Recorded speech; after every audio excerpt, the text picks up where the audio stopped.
শীতকালের দিনে বাজার ভর্তি কালারফুল ভেজিটেবলস, কিন্তু বাচ্চারা তো খেতেই চায় না। তাদের জন্য এই প্রতিনিয়ত চেষ্টা করতে হয় কিভাবে তারা একটু এই সুন্দর সুন্দর সবজিগুলো খাবে। আর তাদের পছন্দ তো পিৎজা, পেস্ট্রি, প্যাটিস, এই সমস্ত কিছু।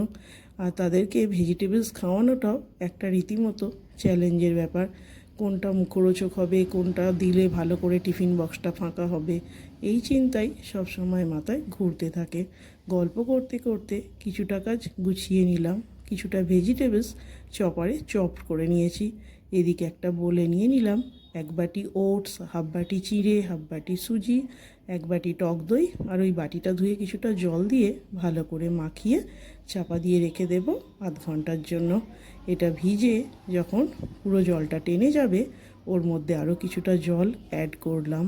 এবার এর মধ্যে দিয়ে দিচ্ছি পরিমাণ মতো নুন, একটু গোটা জিরে, একটু হলুদ গুঁড়ো, একটু দিয়েছি হিং, আর দিলাম একটু কাশ্মীরি লঙ্কার গুঁড়ো, আর দিয়ে দেব একটা চা চামচের 4 ভাগের 1 ভাগ মতন বেকিং সোডা, আর ওটা অ্যাক্টিভেট করার জন্য দিলাম একটু পাতিলেবুর রস। ভালো করে আবারও সবজিগুলো দিয়ে মিশিয়ে চাপা দিয়ে রেখে দিলাম। প্যানে অল্প তেল গরম করে দিয়ে দিয়েছি 2 হাতা ব্যাটার, আর উপরে একটু দিলাম ধনেপাতা কুচি।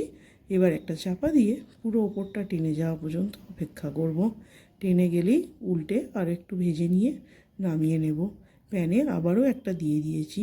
এইভাবেই এই ওটস অমলেটটা বানিয়ে নেব। বাচ্চাদের টিফিন বা নিজেদের ডিনার সবসময় এটা ব্যবহার করতে পারেন। আর এর সাথে যদি একটু টক দইয়ের রায়তা দেন তো খুবই ভালো হয়। রেসিপিটা কেমন লাগলো অবশ্যই কমেন্টসে জানিও কিন্তু। আর একবার বাড়িতে অবশ্যই ট্রাই করে বলো খেতে কেমন হয়েছিল।